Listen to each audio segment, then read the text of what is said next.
viewers, it's Uncle Lo. Here's our next installment for the next adventure of Uncle Lo's next adventures. Actually, today is going to be a fun one. This is something that's been prepared for, I'm going to say, a year and a half, but I've only had probably about 3 months of time with this particular car. But it's going to be a really fun one because the story behind this car is already a great little adventure on its own. But kind of what we've done and where we've gone to in such a short period of time will really show that, you know, you can have a lot of fun for very little money. But the most important is make sure that today we have some safety, we get some knowledge out there, and just kind of get an idea of what the racing scene is about. We're actually going to be in the 2007 Honda Fit, the one I picked up for $750 in Squamish, and some of you guys don't know the story, so please make sure you tune into that episode where Uncle Lo actually drives his VFR 800 and picks up a Honda Fit for $750, and that's not American, that's friggin' Canadian, people. So you do the conversion, and I got a fucking car cheaper than you got your fucking tires, so we'll figure that one out later. But today, actually, I'm in a little bit of traffic, and there's two things I want to focus on.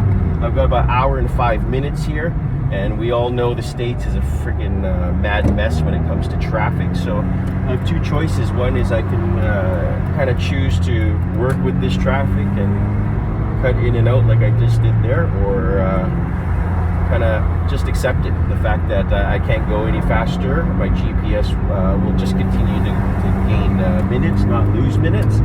And three, the fact that I am going to do something fun. Generally, I'd have tons of anxiety going to these type of events. And sure enough, like, you know, when I used to do this like 20 years ago, 15 years ago, I had the same anxieties, but it was different because before then, you probably can manage your anxiety because the thrill, the fun, or just the kind of the excitement to kind of prepare and get to your event will drive you through. But as you get older, your expectations are different. You want to go to an event because you're just trying to challenge yourself, or maybe doing something you enjoyed in the past, or maybe just to kind of overcome anxiety. Just the fact that you're taking in a car that you bought for under $1,000 and you fixed it for a few dollars here and there, and you're going to take it racing. You know how many people that I actually shared this experience with, being super excited, super pumped, and they went to me and goes, "You're fucking crazy, you're gonna go in what kind of car? Why did you go in your other car, your Miata, and this and that?" And I'd be like, "Yeah, I've done it. I don't really want to get those cars affected." You guys know my 1990 Miata is not much of a track rat anymore. It's more of a kind of enjoy it out there, put the top down, get some core memories with girls. But right now, this Fit, I'm going to go through a few installments of why I think this car is like an ultimate track day car for especially either someone coming back, or maybe if you're a novice, never done it before. Because I can tell you, if you're going to go in America, I'm not going to talk about the Canadian events because I have some opinions there, but when you come to a big event like Track Day of America, you're in a sanctioned event where people are coming in from Tire Rack, they're coming from Hawk Performance brake pads, they're coming from, you know, Tire Rack to sell you tires. But the difference too is you've also got racers, enough racers and ex-racers and volunteers and people who are getting paid to work, you know, part of the experience there. If you sign up for novice, they're going to walk you through each step of the way. So be it you have a little debrief of 10 minutes, maybe you did some mistakes there and you put in your driver's note, "Hey, look, on corner this, I overshot the turn, what can I do here?" And you can ask some of the workers there, because not only do they have experiences, they started at track days, right? So, you know, you're not going out there to win awards, you're not going in there to win any sponsorship money, so, you know, get your head out of your ass and really think, let's go there and have some fun, right? Just really focus on that part. Two is I'm going to circle back on how to reduce some of the anxiety, and then you can kind of embrace yourself to have some fun. So I'm going to go backwards on this one. This morning I kind of woke up at 3 o'clock in the morning. I'm not going to say I kind of slept maybe an hour and a half, a little light sleep, but prior to that, you know, I rested my head around kind of that 11:30 mark, 11 mark. So I got 4 hours of sleep. Could I ask for more? Yeah. Could I expect more? Yeah. But in my track record. Have I done more than 4 hours anytime I've done an event? No. So it didn't matter if it's 10, 20, 30, 40 years from now, I'm probably going to go through the same routine.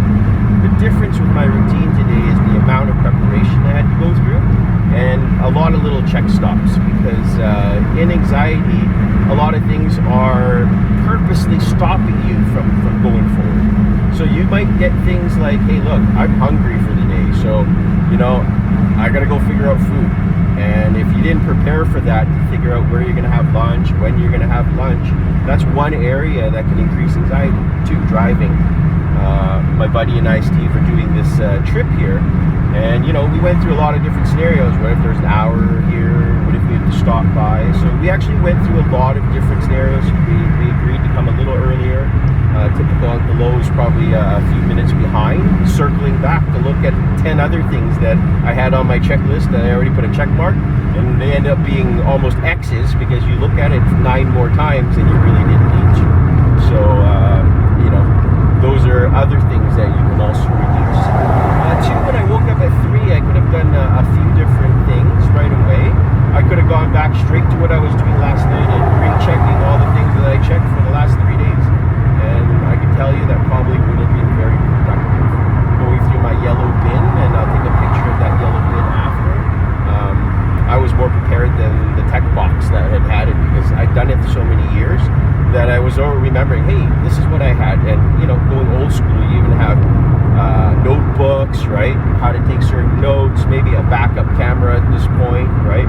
But the technology is just so easy. Aside from this stupid GoPro, which probably needs to get replaced soon, I'm recording you on a phone on my motorcycle mount while driving to the track, which is hopefully in 59 minutes.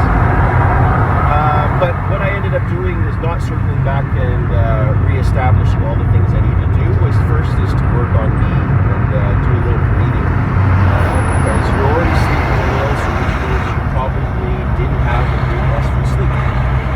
And two, I was probably quite vigilant. Like, you know, if anyone woke me up during 2 o'clock, 3 o'clock, I probably just woke up and woke up sleeping. So doing the breathing exercise, maybe doing the 4 squared, so 4 seconds in and 4 seconds out, and doing that for approximately, you know, 3 to 5 minutes is a good start to the day. Because I usually will adopt Wim Hof techniques later in the day, because I'm taking in more oxygen. I need that kind of to get my energy levels going. I need oxygen to my muscles, but I'm really in the morning, and technically with my state of mind, I'm already awake. So there's really no reason why I need to oxygenate. So doing the 4 square just to kind of get you into a rhythmic breathing exercise is going to be key. Two, as you guys know, I do the cold water shower right now in the morning. And that's great, because that's something that kind of snaps you out. When you guys do breathing, you guys will recognize that you will sweat, because your body is not laboring, but it's getting oxygen and it's working.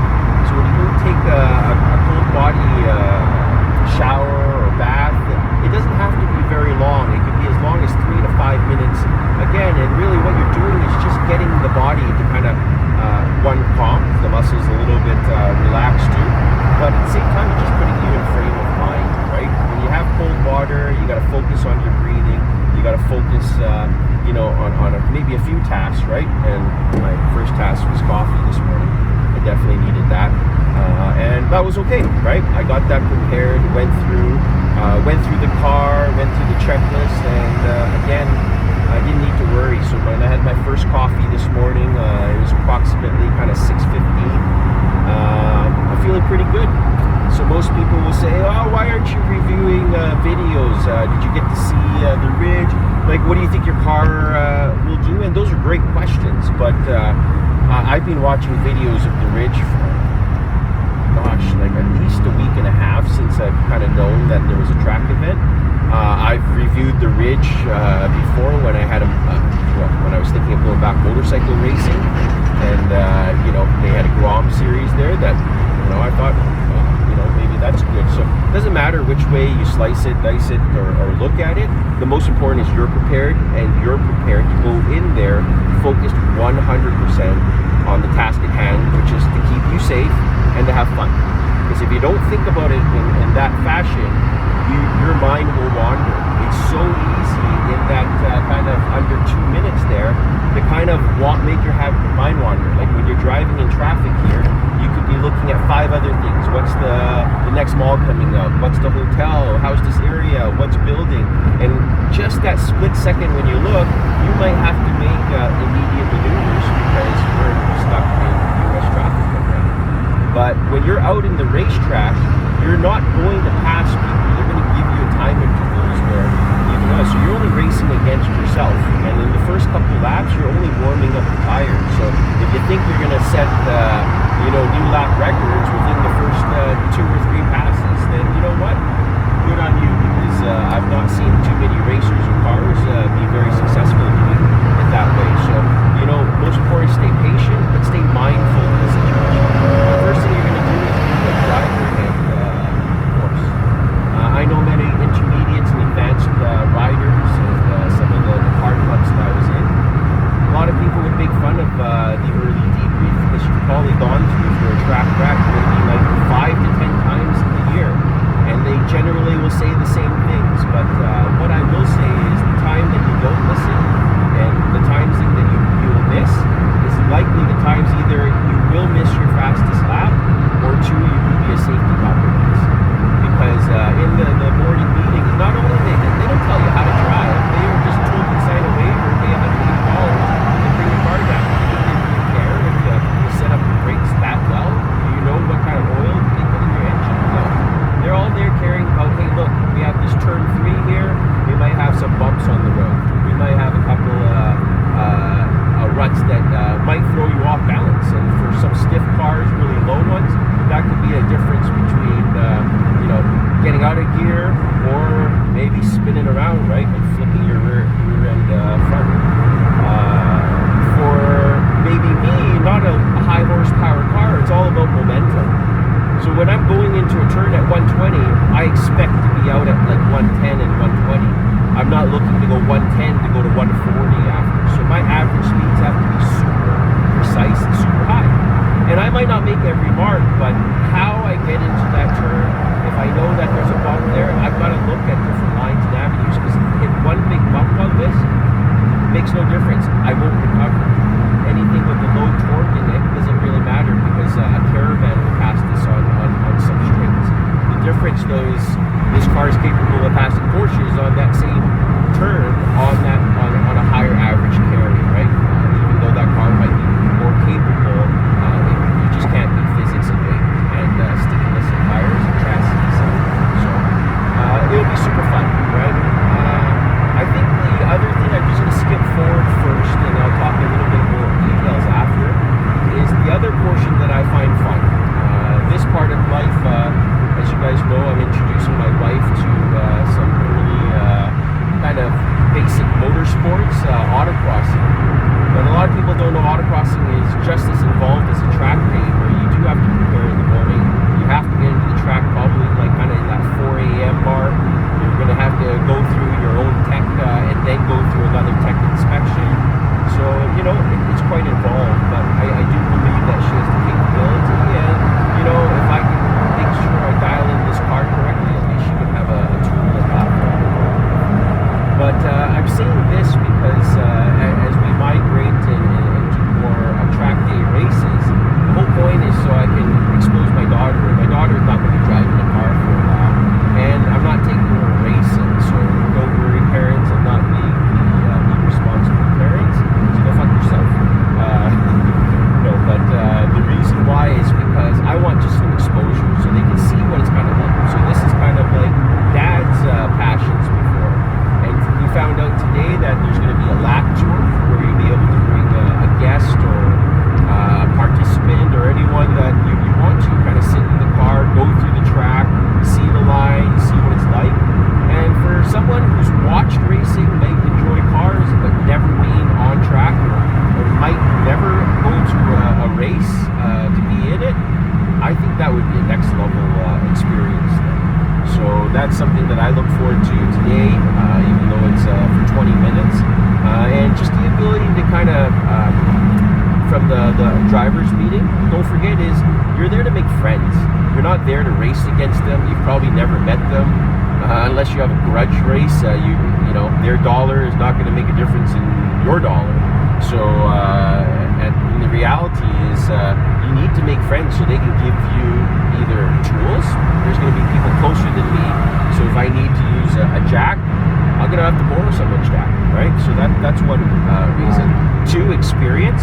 Some people might be racers regularly at the ridge, right? And maybe I've raced at Seattle International Raceway or Portland International Raceway, and I can share maybe my experiences there, what I know from the past, and they will. And I guarantee you that's why we go racing, is because there's a good little small community. And when I say small, there's a select group. No one takes their grocery getter.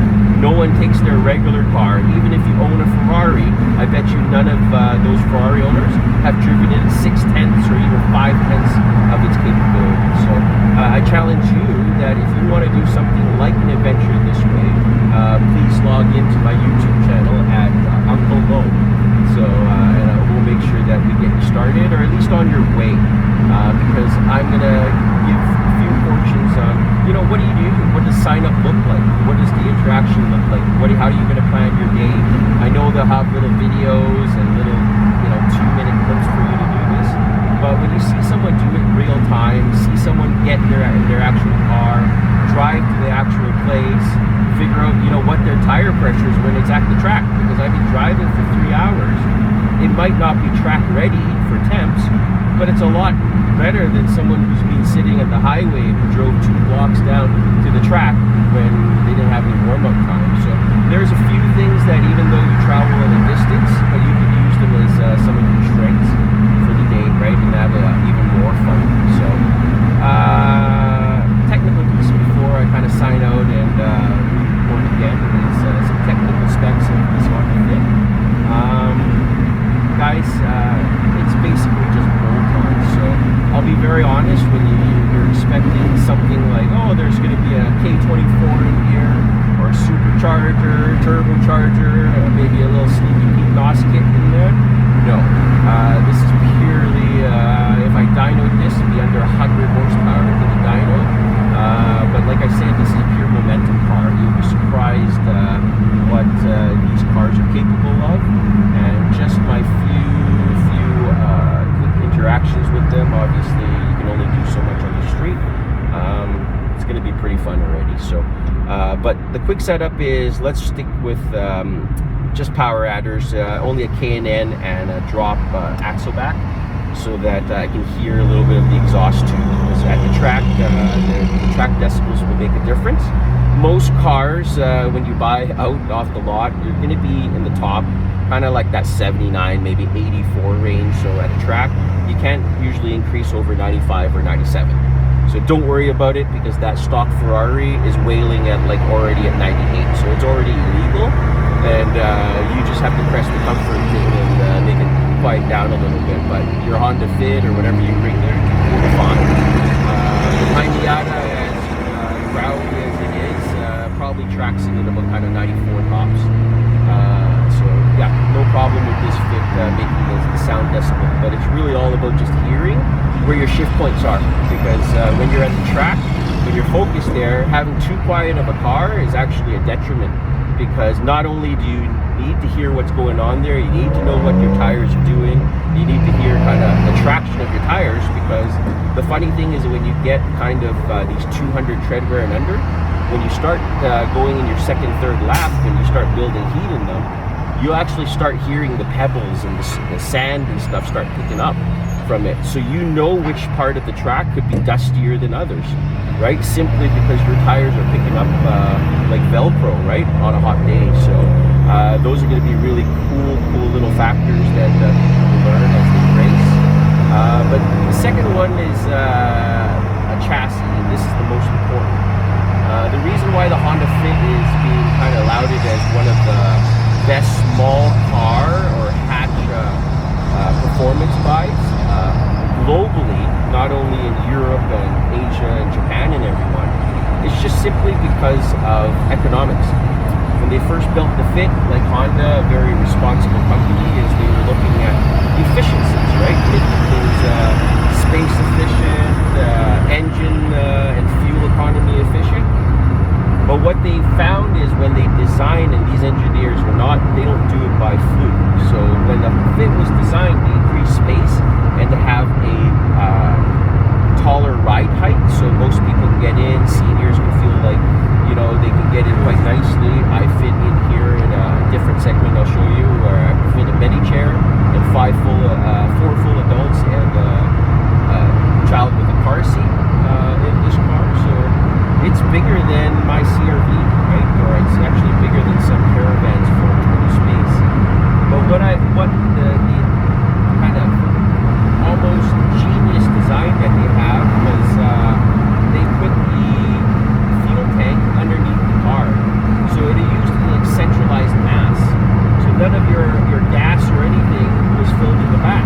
but with kind of the balance of a very lightweight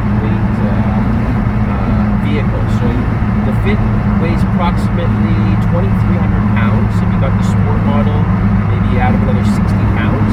But this one here is kind of the hot ticket because generally you can only add power in race cars, and to add power in these little engines, 1.5 liter, you're adding 1 or 2, which is really peanuts, but everything makes a small difference.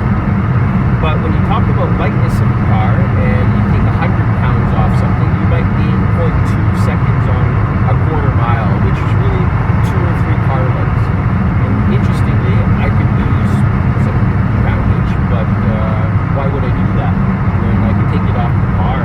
So this one here, as much as I say it sucks not to have AC and a lot of days, this is not my daily driver. This is my fun car. So that takes approximately 120 pounds off the weight. Actually, it doesn't have power door locks, but it has power windows. So the power door locks, some crazy engineers already measured this, getting 28 pounds of savings there. And then the body cladding and actually that add to the drag component. So it actually slows your car on higher speeds. It doesn't increase on this one. So to decrease all those, it's maybe only about 33 pounds. But once I got this car lowered down to a certain amount, it has enough aero. It's like a lower brick in the air. Okay, the Fit's not a very aerodynamic car, so you run with what you have. But the chassis is the beauty of it, is because it does come with a very basic type suspension. McPherson up front, so not like the old Civics and my old Integra, which has a full independent front and rear. This one actually has a straight axle bar, which most people would be like, oh crap, it's like those Sunfires or like Camaros of certain days. That, they'll handle to a certain way, right? They'll eliminate some body roll, but really it's not something you want to on the track. But this one here, surprisingly, the way it's connected, it's almost like an independent suspension with a rear axle. So I was able to dial in some camber stock off my coilovers, and I got 1.7 degrees of camber on one side and 2 degrees on the other, which is freaking remarkable for a non-race car style. So that's going to be more than enough. Nothing else that needs to be added. The front is where you have a bit of problems because as you lower McPherson strut, instead of like an independent which goes negative camber, this one goes positive. So I was riding pigeon-toed for a few days here, and I couldn't keep this car straight. I was like, oh my gosh, this drives like a fucking beast. But anyways, after a little bit of tuning, some corner weighting, some calculations, because don't forget, that's all part of your pre-work. You need to kind of measure what kind of camber you want, because you're not racing 360 days a year. So why would you want to have race car settings for the street, which is really horrible? So that's kind of how I wanted to kind of go backwards and tell you my coilover suspension is an AW version 2. So I've been fortunate because this suspension is quite pricey, and I got this in the used market with probably very low kilometers. But it's got full height and ride adjustability, almost 10 inches, fore and aft, and then in terms of rebound and comfort suspension, 16 on each side. So the good thing about this is I've had other coilover suspensions, some of my Miata, and I've had one in the last Civic, the EM2 I was building, which honestly drove like shit.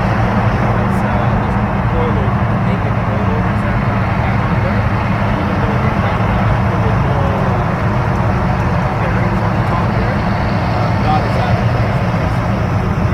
Riding on a piece of track, and you'd be better off riding a stock suspension and going faster than what I had. This one though is, honestly, I am on one of the lower settings of stiffness. And I've been riding on this highway, and I can guarantee you the ride on this car right now is better than most of the rental cars that I've had. Simply because of the, even though it's a short wheelbase, it's because of the adjustability. So when I go into the track, it'll take me 2 minutes, and I'll do 4 clicks on the stiff, test that for the front first section. Likely, I've already estimated that I'll have to put 2 more clicks to that, and then